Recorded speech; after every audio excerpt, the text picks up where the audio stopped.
Well, there was no noise behind me or, I mean, I wasn't burping or Laid anything. up for a while. Let's go. But Just got back from. How have you been? yeah. Oh, I'll sit there. so if you're not doing, are you doing the meals too? So you're doing the meals and the transportation? So we went. Right, yeah, it's just Thank you. that falls under the agent. Okay. I'm still, yeah. It's just similar, but. Thank you. Additional.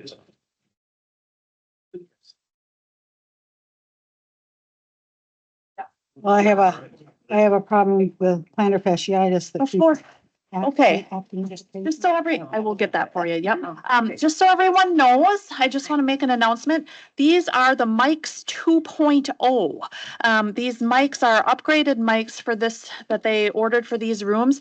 We no longer have to push the button to speak. It automatically picks up your voice. When I started talking, you could see the red light went off and then it automatically will shut off. So you don't have to worry about buttons anymore. I have started the recording. So just so you know, the mic will pick things up, so perhaps just watch what you're saying.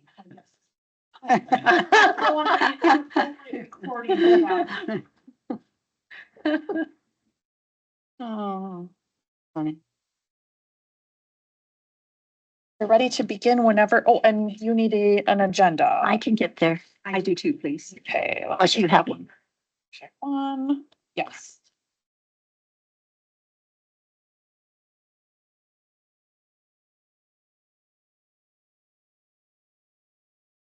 I got a paper cut. Yeah, sorry. Well, good afternoon, everyone. I'm going to call the roll or call to order the meeting of the ADRC. We are meeting in room 60 of the Dunn County Government Center in Menominee, Wisconsin.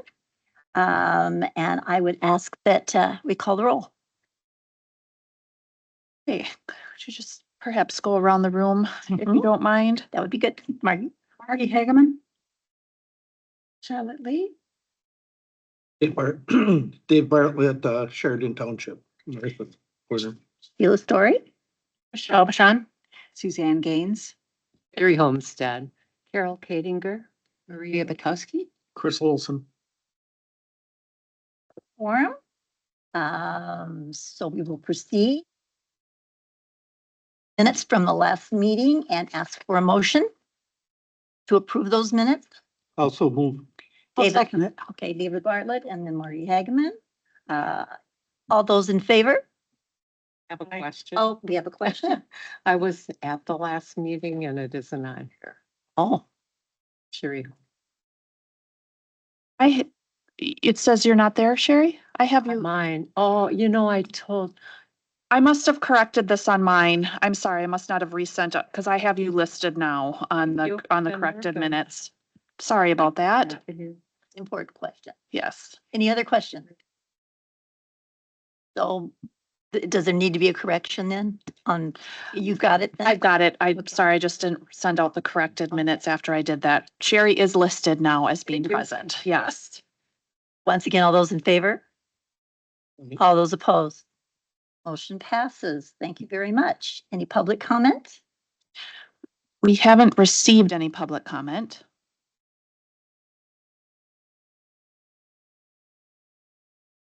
Coming meeting date is listed as January 20th, 2025 at 1 in this room, because we should note that from now on, the meetings will be in this room because of the new system. I do have just a question. January 20th that would be our normally scheduled date, but it is Martin Luther King Day and county offices are closed. So I was hoping that the committee could decide an alternate date so that we can get that corrected. Okay, so the week before that is the 16th and the week after that is the 30th. Do we want to stick with that same day of the week, but is there a preference? And I haven't looked on the public meetings calendar to see if that would conflict with anything. I'm just looking on my own. before is the 13th. Week before is the 16th. What's the 13th? Looks like it's 13. January. 13th. Oh, I'm in December. Oh, December. Well, we were looking in January. Right. 13th. January 25. Yep, the 13th would be the Monday Oh, before. wow, Yep. we're looking at Thursday. Okay. And the 27th And the would be. 27th, yes. Thank you very much. Anybody have any conflicts? Bernie?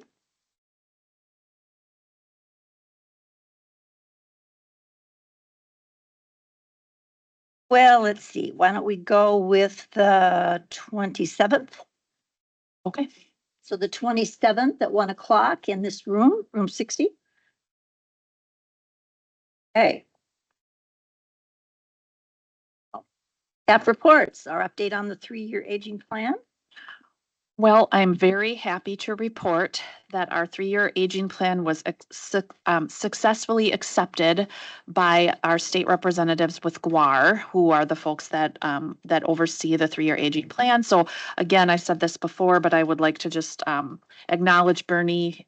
He did a tremendous amount of work on the plan, and I really was just there to support him and answer questions, and he did a fabulous job. I'm very excited about the goals, particularly the new transportation program, to see how that goes. And our GWAR consultant stated that we had excellent goals, and she was very excited to be meeting with us. We do meet with her yearly at the end of each year to review how the goals are going and progress, and give her updates for this next 3-year period. So very pleased about that. Good job, Bernie Well, thank you. and Tracy. Thank you.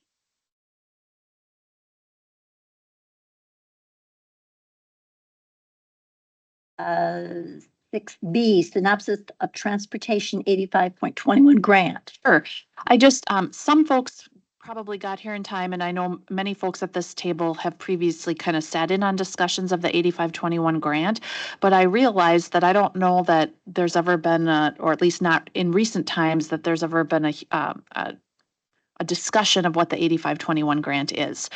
So I thought I would just give a little synopsis, because it does, the 8521 grant is a grant that we actually receive from the Department of Transportation.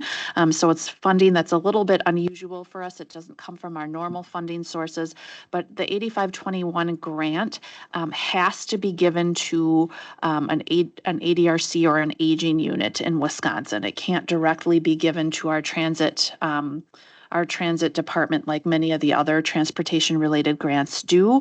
And it's specifically to provide transportation options for elders or adults with disabilities in our county. So we are very, very fortunate in Dunn County, and I want to whoever at some point in time in our history that set up our transit department within Dunn County. I don't think that I was aware of how fortunate we are to have that system in a county our size, because many counties do not have a transit system like ours. You know, many larger counties like Eau Claire County has a larger bus type system, but many counties our size don't have a transit department like ours that provides the community routes and the community busing. And that became very apparent to me because recently we were doing some advocacy events with our local politicians, and we had kind of a group of ADRC managers that we held a kind of a local forum for our state politicians at 29 Pines over the summer. And one of our topics that we were talking about was our transportation programs. And it was so interesting because the counties that did not have transportation systems like this can provide so many fewer rides than we are able to do because of the efficiencies of mass transit.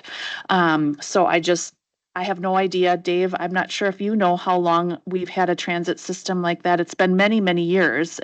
I don't know. I mean, Austin's not on the thing, and maybe he wouldn't even know when it started. But whoever started that in Dunn County, we in the ADRC feel very, very fortunate that we have such a system. The difference between the rides, for example, in Chippewa County, Chippewa County is slightly larger than Dunn County and receives more in funding in their 8521 grant, but we in Dunn County provide, I think we calculated it out, it was about 7 times the amount of rides per year. Because they have to they pay for a system where they're paying for individual rides, a shared ride, and once the funding is gone, it's gone. And so they no longer have transportation options available for folks, or at least not subsidized ones. People, if they want to continue using those transportation systems, have to pay the full fare for those. So I thought that was very eye-opening for me. It was the first time I really came to that realization that we are doing very well in Dunn County. Still, we struggle with the transportation for our rural folks. We do have our one volunteer driver, and we have Dunn County Transit does the best they can to do some of those rides for medical purposes for folks in what we call kind of the balance of the county. But that's why we're trying something a little bit different this year and trying to provide some regularly scheduled routes for people who live in different areas other than just within the city limits to get into town on a regular basis. So we will kind of study that and see how that goes. But one piece of the 8521 grant is that, like, for example, this year, the state provides us 113,000, but there is a county match requirement. So that's why we have to have that separate meeting, and there's an actual formal vote, because whenever there's funding involved, there does have to be a vote where folks are agreeing that the county will invest that amount of money. Again, last year, I think Larry, who was the former chair, he stated, sometimes people ask, why do we put county funds towards certain projects? And it's like, well, this is really a situation where you get kind of a lot of bang for your buck, because the county puts in around $20,000, but in turn receives over $100,000 in additional funding for programming. And it's not uncommon for grant-like programs to have a requirement that the local government has a match that they have to pay. So that's actually quite common in these sorts of programs. So I have a question about Sure. the Project 3, which is the rural transportation Yeah. that you're including. Is that done by a bus, or is that done by volunteer? that will drivers? be done by the bus. So that's something that Austin is supportive of. He said that that's a request that he's had from his folks that kind of oversee transit, that there be more outreach into the rural communities. And so, yes, it will be done by a bus. Are you going to other places other than Boyceville and Wheeler? Those were our first two folks. Austin talks about breaking up the county into quadrants, and 1 week going basically into 4 different quadrants and trying to, again, this is a pilot project where we're going to be learning. So it may be that eventually we focus on communities that take advantage of the service, but we do plan to do outreach to all 4 quadrants of the county. Yeah. And the funding is flexible in terms of how the pilot is flexible, because we anticipate that we'll be learning as we go along. So we may switch up the towns. One thing that was I was very, very appreciative of Austin. Initially, Bernie and I thought we would say, okay, well, we're going to have outreach to Colfax, and everybody will have to get to like a central meeting place in Colfax, and then we'll bring them into Menominee. And Austin just very wisely said, a lot of the folks that are going to need these services, they may not drive at all. So they're not going to be able to get to a centralized meeting place. Why don't we try this? As long as we know in advance, we may be able to plan this, that we actually do a doorstop. We actually pick people up at their residence and bring them into town. And so Bernie and I were thrilled with that suggestion, and that's what we're going to plan to do. And again, as we all said, we will require that people sign up for this in advance. If no one has signed up for it, then we just won't send the bus out. So there won't be that, the expense of the driver going there, sitting at a parking lot where nobody shows up. The ADRC will primarily be responsible for the communication and kind of marketing of this program. So Bernie and I are kind of developing that, but I think it has a potential for being something that could be really useful. So we're excited about that. How are you going to market that? Let people know about I it? think we will be, like, for example, I plan to advertise in like the Colfax Messenger, local newspapers, our ADRC newsletter. Also, Bernie will probably send out communication to the folks that use like the nutrition program and Meals on Wheels, because that might be a really useful option for them.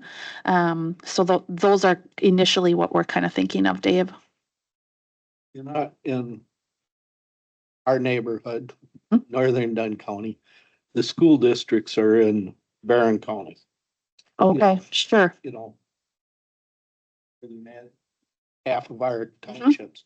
So they don't get the Boyceville paper a lot, Okay, I mean, some of us do, I do, but there's a Hay River Review that comes out of Prairie Farm. That's a monthly paper. But a lot of the locals will get that from the Prairie Farm Ridgeland area.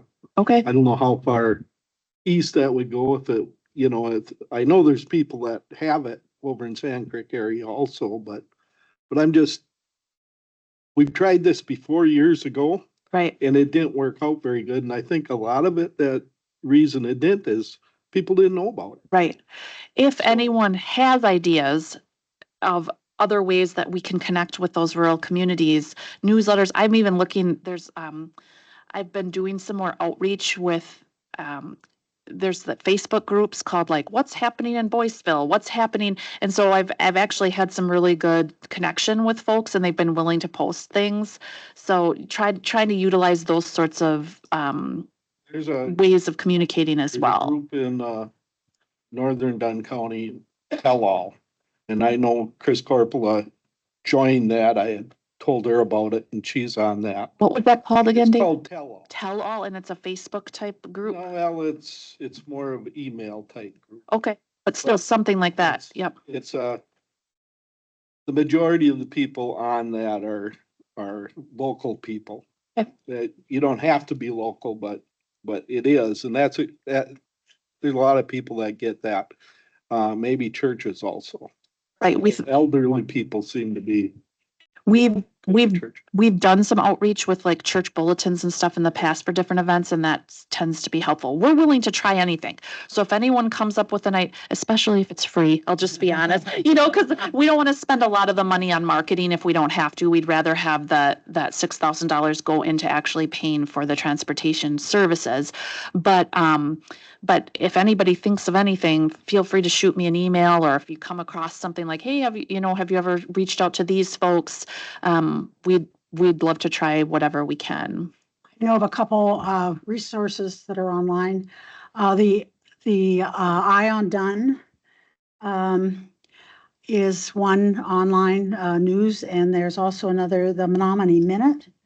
And I was told, I know there's a group that's been trying to develop some kind of online presence for news in the area, and I'm not sure what it's called, but they have come up with a plan.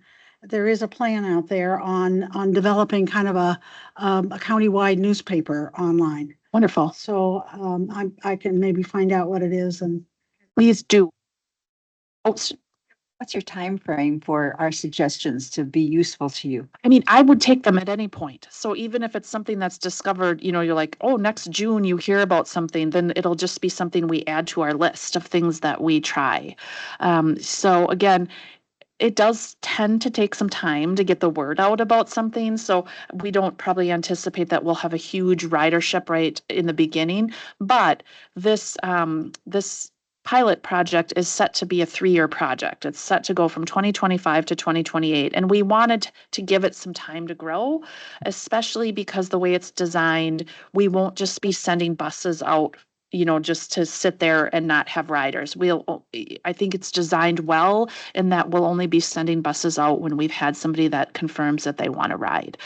So that I think would prevent some waste in terms of sending an empty bus out and having an empty bus come back. So You gave me a clue with 2025, what month?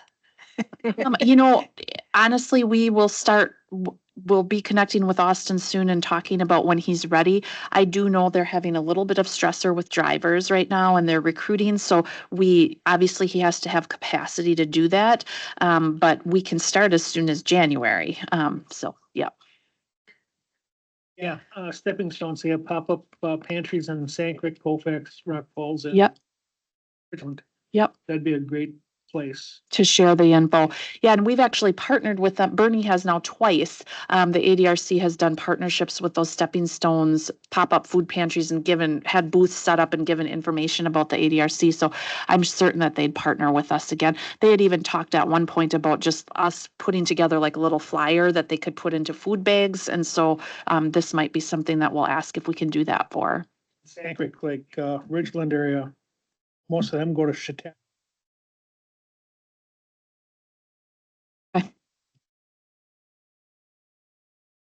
The different tables, Thursday's table, Monday's table.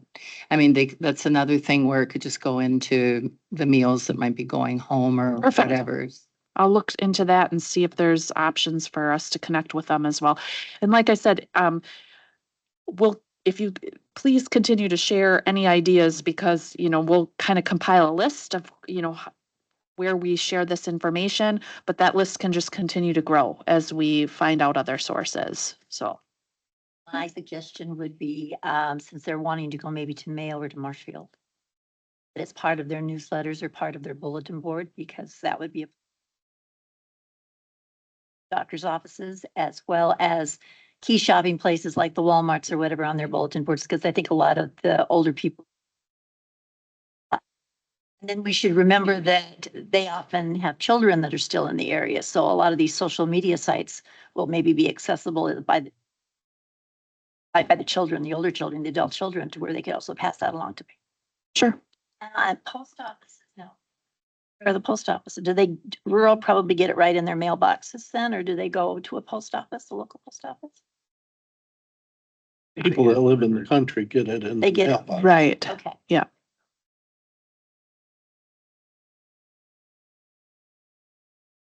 And like a blurb in the senior center newsletter, Yep. because we have, We definitely all will, out will do today. that. And I should have mentioned that the senior center is an awesome partner in terms of sharing information of events and that sort of thing that we have at the ADRC. So we'll be sure to hit up the senior center newsletter. Yes.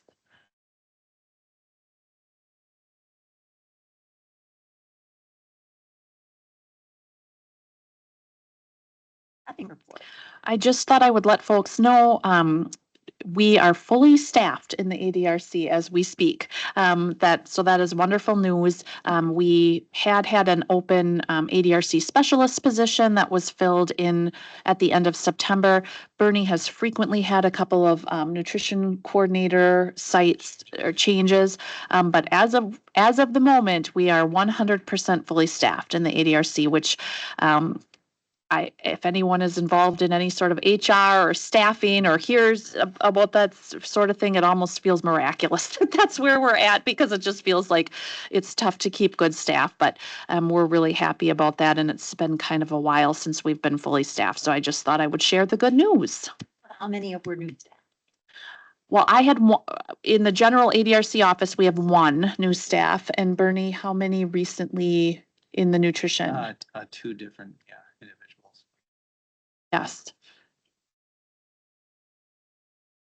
Yes, and again, sometimes I'm like, oh, I hesitate to say that because I don't want to jinx myself and have some good person leave, but we're feeling pretty great about the folks that we have right now. So, yeah. No, nope.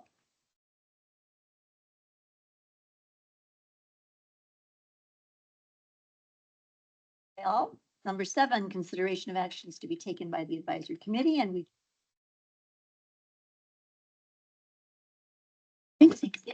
Thanks, everyone. And the next time we will see each other is then the 27th, right? Is that the 27th at 1:00? Okay.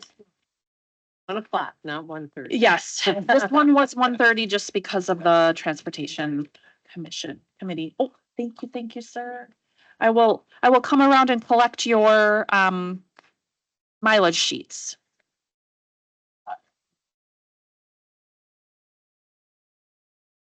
Bernie, what did you do to your leg? Broke my heel.